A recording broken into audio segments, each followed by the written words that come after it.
রাজীব সেলিম এবং শেরপুরের শ্রীবর্দী থেকে যুক্ত হচ্ছেন সহকর্মী হারুনুর রশিদ। শুরুতে যেতে চাই রাজীবের কাছে। রাজীব, ভোট কেন্দ্রের পরিবেশ কেমন দেখছেন এবং ভোটার উপস্থিতি বাড়ছে কিনা সেখানে জানাবেন।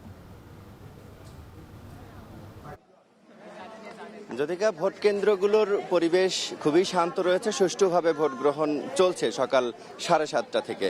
আর নিরাপত্তার কথা যদি বলি, সেটি এখন পর্যন্ত ঠিক রয়েছে, কোনো অপ্রীতিকর ঘটনার খবর পাওয়া যায়নি। তবে ভোটার উপস্থিতি নিয়ে কিছুটা শঙ্কা তৈরি হলেও সকাল সকাল সেটি কিন্তু কাটতে শুরু করছে বেলা বাড়ার সাথে সাথে। আমরা সকাল 7:30 থেকে যখন ভোট গ্রহণ শুরু হয়েছে তখন খুবই কম ছিল ভোটার উপস্থিতি, এবং এখন সেটি অনেকটাই চোখে পড়ার মতো বেড়েছে। আমরা এখন রয়েছি ঠনঠনিয়া সরকারি প্রাথমিক বিদ্যালয়ের যে কেন্দ্র, এই কেন্দ্রে সব মিলিয়ে ভোটার রয়েছে ৩,৬৬২ জন। তার মধ্যে নারী ভোটার রয়েছে ১,৯০৬ জন এবং পুরুষ ভোটার রয়েছে ১,৭৫৬ জন। এর মধ্যে সকাল 10টা পর্যন্ত যে হিসেব এই কেন্দ্রের, সেই অনুযায়ী ৩৫৫টি ভোট পড়েছে।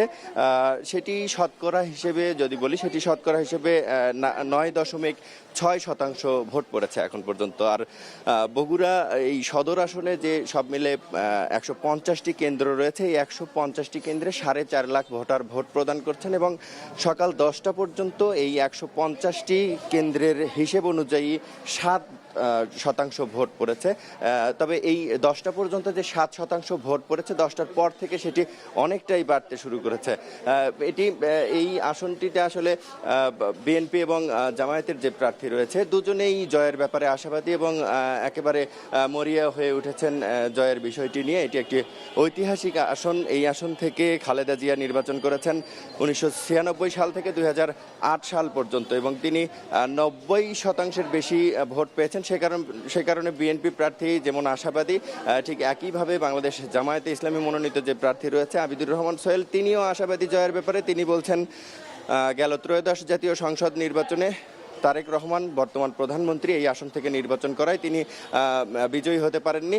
আর যেহেতু তিনি তারেক রহমান হেভিওয়েট প্রার্থী ছিল, এখন যে প্রার্থী রয়েছে সেই প্রার্থীর বিরুদ্ধে তিনি জয়লাভ করবেন এমনটি আশা করছেন। প্রত্যেক প্রার্থী জয়ের ব্যাপারে আশাবাদী। তবে সাধারণ ভোটার যারা রয়েছেন তারা বলছেন যে দীর্ঘদিন উন্নয়ন বঞ্চিত থাকা এই আসনের মানুষ আসলে উন্নয়ন চান, এবং যাকে ভোট দিলে এই অঞ্চলের উন্নয়ন হবে এবং 17 বছরের যে একটি শূন্যতা সেটি পূর্ণতা পাবে, এমন প্রার্থীকেই তারা ভোট দিতে চান। আর আজকে 4:30 পর্যন্ত ভোট গ্রহণ হবে এবং তারপরেই নির্ধারণ হবে আসলে সাধারণ মানুষের রায় সমর্থন কার দিকে ছিল, কে বিজয়ী হচ্ছেন। এই ছিল আমার কাছে বগুড়া থেকে নির্বাচনের সবশেষ খবর। জ্যোতিকা, এবার চলে যেতে চাই হারুনের কাছে। হারুন, আমরা বগুড়া 6-এর খবর জানছিলাম, বেশ জোরদারভাবে চলছে সেখানকার ভোট গ্রহণ কার্যক্রম। শেরপুর 3-এর খবর আপনার মাধ্যমে জানতে চাই, ভোটারদের উপস্থিতি কেমন দেখছেন? শেরপুর 3 আসনে উৎসবমুখর পরিবেশে ভোট গ্রহণ চলছে। সকাল ঠিক 7:30টায় ভোট গ্রহণ শুরু হয় এবং এখন পর্যন্ত কোনো ধরনের অপ্রীতিকর ঘটনা ছাড়াই কিন্তু ভোট গ্রহণ সম্পন্ন হচ্ছে। আমরা সকাল থেকে বিভিন্ন ভোট কেন্দ্র পরিদর্শন করেছি এবং ভোট কেন্দ্রে গিয়ে যেটি দেখেছি যে আসলে ভোটারদের উপস্থিতি চোখে পড়ার মতো। বিশেষ করে নারী ভোটারদের উপস্থিতি কিন্তু সবচেয়ে বেশি।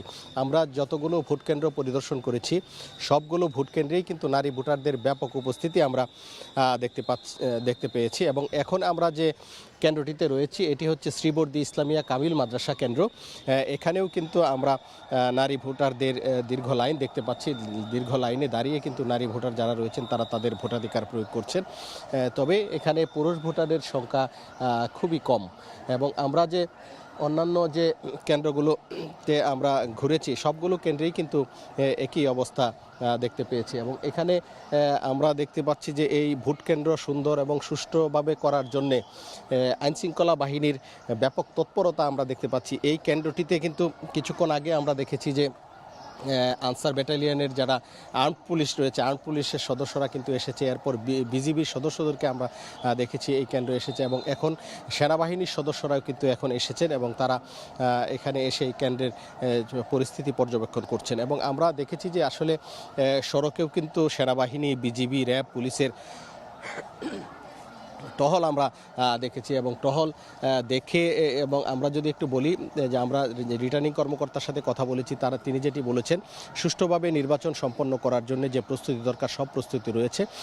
তারা কিন্তু এখানে কোনো ধরনের ছাড় দিচ্ছেন না এবং আমরা ভোটারদের সাথেও কথা বলেছি, ভোটাররাও যেটি বলছেন যে কোনো ধরনের অপ্রীতিকর ঘটনার খবর তারা পাননি। তবে আমরা জামাতের প্রার্থীর সাথে কথা বলেছিলাম, তিনি ভোটে কিন্তু কারচুপি বা জাল ভোট দেওয়ার অভিযোগ করেছেন। তবে এই অভিযোগ অস্বীকার করেছেন বিএনপির যিনি প্রার্থী রয়েছেন মাহমুদুল হক রুবেল।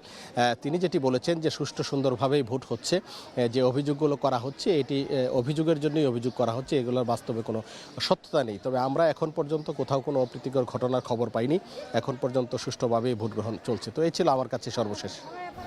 বগুড়া 6 ও শেরপুর 3 আসনে চলছে ভোট গ্রহণ কার্যক্রম, সে খবর জানাচ্ছিলেন সহকর্মীরা।